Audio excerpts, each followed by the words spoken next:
Ini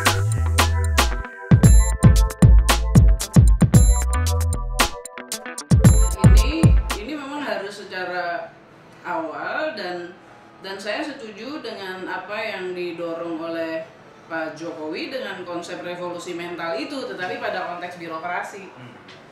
Jadi memang harus dari awal benar.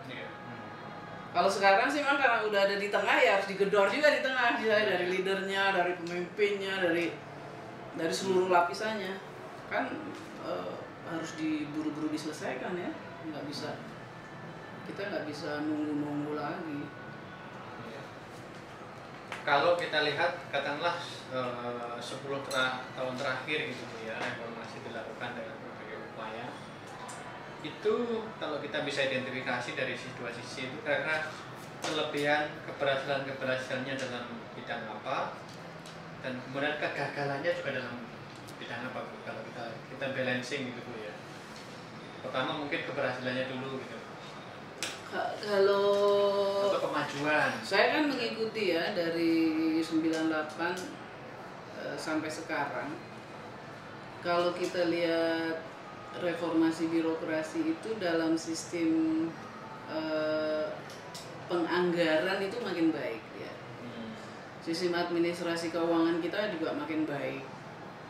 Karena dan memang saya juga merasakan kita makin repot melaporkan. Tapi makin bagus laporannya. Dalam hal apa? Laporan keuangan. Jadi sistem merencanakan itu dalam 5 tahun mau merencanakan apa saja, uangnya berapa. Terus dalam 3 tahun, dalam 2 tahun, dalam 1 tahun. Itu sekarang lebih baik sistemnya. Namanya reformasi anggaran yang dilakukan oleh Kementerian Keuangan kepada seluruh daerah sejak tahun 2007. Itu saya kira memang bagus. Itu paling tidak mencegah keterburu-buruan apa-apa gitu ya. Hanya memang sayangnya ini tidak diiringi dengan sistem perencanaan pembangunan program yang, nah ini ada catatannya, yang mengakomodir partisipasi masyarakat. Jadi bukan sistemnya yang jelek dalam perencanaan program, tetapi cara-cara mengakomodir masyarakatnya yang susah. Apa metodenya gitu, itu yang belum. Bappenas berusaha dengan sangat baik untuk menyesuaikan, adalah musren bank, tetapi masih polanya belum pola yang mengakomodir masyarakat. Jadi ini soal koherensi dan sinergi yang masih lemah. Tapi sistem itu pelan-pelan saya lihat makin baik. Nah kemudian yang bagus lagi itu sistem aset, penataan aset. Itu juga saya lihat makin baik. Kalau dilihat sekarang, kenapa pemerintah berani menjual ada surat obligasi utang negara dan lain-lain, itu karena penataan aset kita makin baik. Tiap bulan itu kantor-kantor kementerian itu melaporkan asetnya dan lain-lain. Daerah juga terus terang sih memang daerah tuh mati-matian juga sih ngeberesin laporannya. Kami juga, saya sebagai sekjen juga tempo hari mati-matian juga, setengah mati juga ngeberesin laporan-laporan, tapi hasilnya baik menurut saya. Nah itu ya yang baik. Kemudian yang baik lagi sistem mulai diterapkan adanya sistem kinerja. Mulai diintroduksi bahwa Anda bekerja itu ada ukurannya gitu loh. Profesional itu kan artinya bekerja ada rencananya, kemudian bekerja hasilnya dengan terukur. Itu sudah diintroduksi. Nah pemerintah sebenarnya sudah berupaya. Aturan-aturannya sudah dimulai sejak 2013-2014. Walaupun memang hasilnya belum kelihatan, tapi saya lihat itu sudah mulai. Tinggal kita merapikan lagi dan menerapkannya. Kalau lihat aturan-aturannya mereka sudah mulai, hanya membuminya yang belum. Sistem akuntabilitas, artinya bagaimana pejabat pemerintah atau lembaga pemerintah bekerja dan dinilai oleh rakyat hasilnya, itu sudah dimulai, ada laporan-laporannya, tetapi belum membumi. Apa itu artinya di mata rakyat? apakah rakyatnya merasa dilayani? Nah, itu yang belum nyambung. Jadi istilahnya udah ada, semua instrumen ada, kantor-kantor mulai bikin, tetapi belum membumi dirasakan oleh masyarakat. Nah ini yang harus disambung. Makanya dengan pola belusukannya Pak Jokowi, dengan konsep belusukan, menurut saya ini mungkin nanti bridgingnya. Jadi di kantornya kayak begini, terus di lapangan itu kayak apa gitu. Jadi kalau yang konsep belusukannya begini, misalnya apa ya? Misalnya sistem perdagangan dan UKM. Kan begitu tuh ya. Wah, laporannya bagus, langkahnya begini, ada inkubasi bisnis, ada ini, ada itu. Tetapi terus bagaimana di lapangannya? Nah, kata Pak Jokowi, oke, aku belusukan bikin, ternyata di sini ada pasar tradisional yang nggak keurus. Oke, kita bikin pasar tradisional di sini langsung. Berapa unit misalnya gitu. Ini nyambung. Jadi membumikannya ini yang kelihatannya dibutuhkan sekarang, dan itu yang mungkin akan menjawab bagaimana yang dimaksud dengan melayani rakyat dan hadir di tengah-tengah rakyat serta berpihak kepada rakyat. Itu kelihatannya bisa dengan cara-cara itu. Ada kelebihan yang lain kok atau peran yang lain? Selain 4 tadi sudah disebutkan. Pengawasan juga makin baik ya. BPK juga udah pakai ukuran-ukuran. Kayaknya yang paling menonjol tuh hasil-hasilnya tuh itu. Tetapi ya itu tadi kelemahannya. Nah, sekarang kelemahannya. Kelemahannya itu kita masih melihat politisasi, terutama terkait dengan pilkada ya. Politisasi PNS untuk kerja-kerja tim sukses pilkada itu masih menonjol gitu ya. Kemudian mutasi penempatan pada jabatan itu masih. Kemudian istilahnya rent seeking, rente perizinan masih ada. Makanya sekarang kan KPK turun ke perizinan tambang, turun ke perizinan kehutanan, turun ke perizinan pertanahan. Itu kan KPK turun, berarti indikasinya masih ada. Jadi sekarang itu yang rente itu sih sebetulnya yang masih menonjol ya.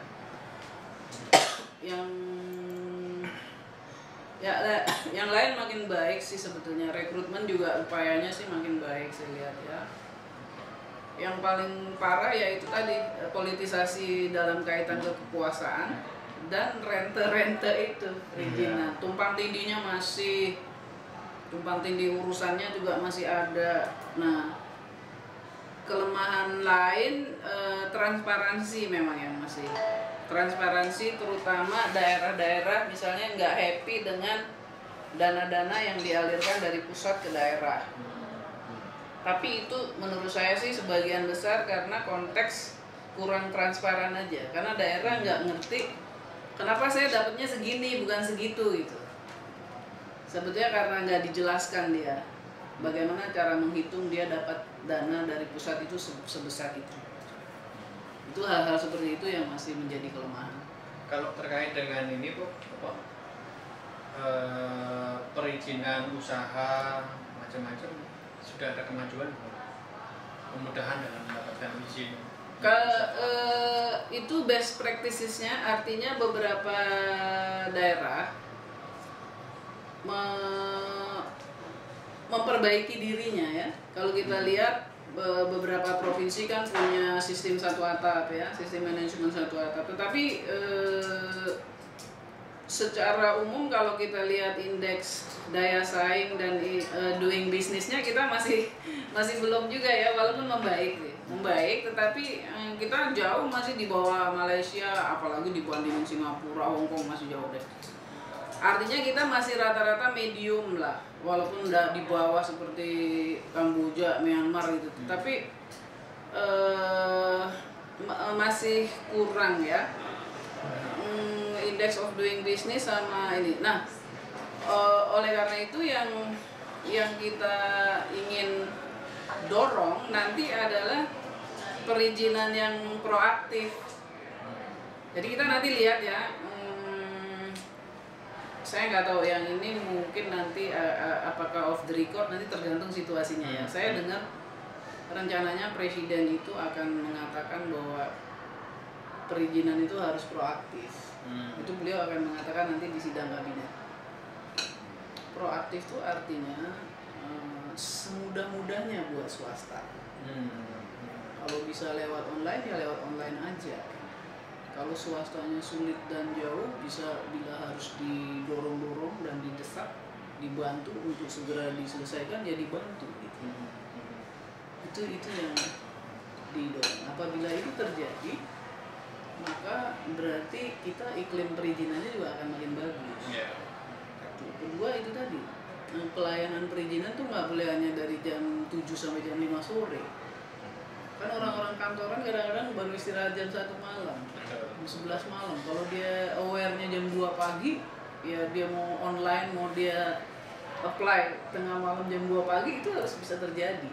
Itu saya dengar Presiden Jokowi itu ingin memerintahkan bahwa itu harus dilakukan. Kita akan pakai sampai ke situ. Kalau itu terjadi, menurut saya baik. Nah, memang saya dari dulu karena saya bekerja juga bersama Pak Dahlan ya, Pak Dahlan Iskan, mengamati birokrasi. Akhirnya saya mengamati bahwa yang namanya reformasi birokrasi dalam bahasa gampang adalah membuat pelayanan pemerintah itu menjadi seperti pelayanan swasta.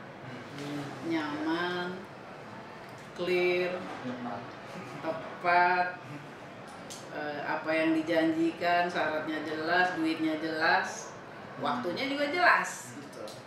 Itu sebenarnya dalam bahasa gampang.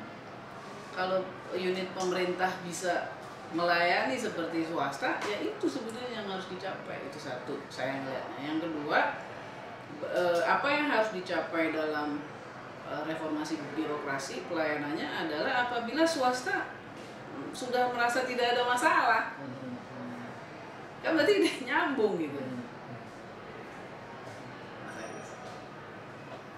Jadi itu dalam bahasa gampangnya. Kira-kira kalau kita melakukan proyeksi ke depan gitu,